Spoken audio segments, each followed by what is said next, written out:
The suburbs of Illinois are usually quiet, especially during the dead of winter, when the snow muffles every sound.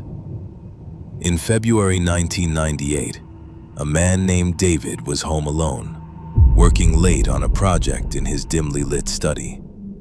The neighborhood was buried under a thick blanket of white, and the streetlights flickered intermittently due to the freezing wind.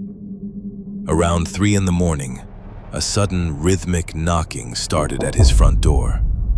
It wasn't the frantic pounding of someone in trouble, but a slow, persistent tap that felt unnervingly deliberate in the silence of the night. David hesitated, glancing at the clock on the wall before slowly making his way toward the hallway. He assumed it might be a neighbor needing help, or perhaps a delivery gone wrong. However, as he looked through the small glass pane of the front door, he saw 2 small figures standing on his porch. They were dressed in oversized, dark hoodies that obscured their faces in the shadows. Despite the sub-zero temperatures, they weren't shivering, and they carried no bags or flashlights. They just stood there, perfectly still, staring at the wood of the door with their heads bowed. "Can I help you, kids?" David asked through the locked door, his voice laced with a mixture of confusion and growing dread. The taller child, who looked no older than 12, looked up slowly, but his face remained hidden under the deep hood. "We're cold, mister," the boy replied in a voice that sounded strangely flat and monotonous, like a recording played at the wrong speed. "Our parents are supposed to pick us up, but they're late. Can we come inside to use your phone? We just need a little help. Please let us in." A wave of intense, irrational fear washed over David, making the hair on his arms stand up. Every instinct in his body screamed at him not to open that door, even though they were just children. There was something profoundly wrong with the way they stood, too rigid, with no natural swaying or movement. The air near the door seemed to grow colder, and a faint smell of ozone and wet earth began to seep into the house. David gripped the doorknob but didn't turn it, his heart hammering against his ribs in a frantic, uneven rhythm. "I can bring the phone to the porch. Just wait there," David suggested, trying to keep his voice steady despite his trembling hands.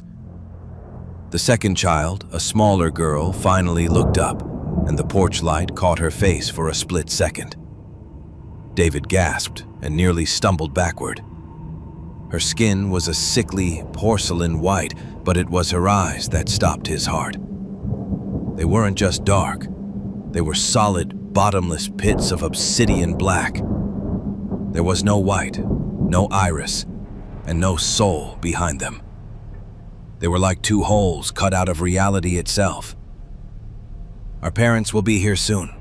We just need to wait inside, just for a minute," the boy insisted, his voice growing slightly deeper and more demanding. He took a step closer to the door, and as he did, the porch light above him began to buzz and flicker violently. David noticed that the shadows beneath the children didn't match their shapes. They looked like long, jagged claws reaching toward the threshold. The boy's hand reached out, and his fingers were unnaturally long, with skin that looked like it was stretched too tightly over bone. The atmosphere in the hallway became suffocating, as if the oxygen was being sucked out of the room by the presence on the porch. David felt a strange compulsion to reach for the deadbolt, a mental fog clouding his judgment. It was as if their monotone voices were weaving a hypnotic spell, dulling his sense of self-preservation. "Just open the door, David," the girl whispered, even though he had never told them his name. "We won't stay long. We just need your permission to enter. We can't come in unless you let us." That last sentence snapped David back to reality. He had heard the legends of the black-eyed children, beings that required a formal invitation to cross a threshold. He realized with a jolt of horror that as long as the door remained locked and the invitation unspoken, he might still be safe. He stepped back into the shadows of the hallway, away from the glass. The children didn't move. They just continued to stare at the spot where he had been standing. Their expressions were vacant, yet filled with a predatory patience that felt ancient. Suddenly, the rhythmic knocking started again, but this time it was coming from the back door in the kitchen. Then the side door leading to the garage. They were moving with impossible speed, surrounding the house in a matter of seconds. David ran to the kitchen, checking the locks, his breath coming in ragged gasps. Through the window, he saw the small girl standing in the middle of his snow-covered backyard. She was looking directly at him, her black eyes reflecting nothing but the cold moonlight. She didn't have any footprints in the fresh snow behind her. The electronic devices in the house began to malfunction. The television in the living room hissed to life, displaying a screen of jagged white static. Faint, distorted whispers began to emanate from the speakers, repeating the same phrase over and over. "Let us in. Let us in. We are so cold." David grabbed a kitchen knife, though he knew it would likely be useless against whatever these things were.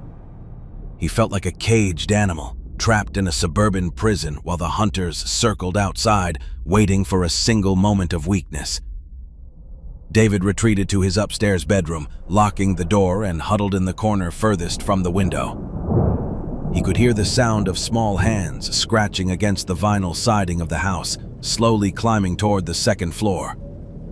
The scratching was high-pitched and metallic, like nails on a chalkboard.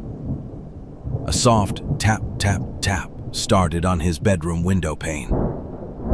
He looked up to see the boy's pale face pressed against the glass, 20 feet above the ground.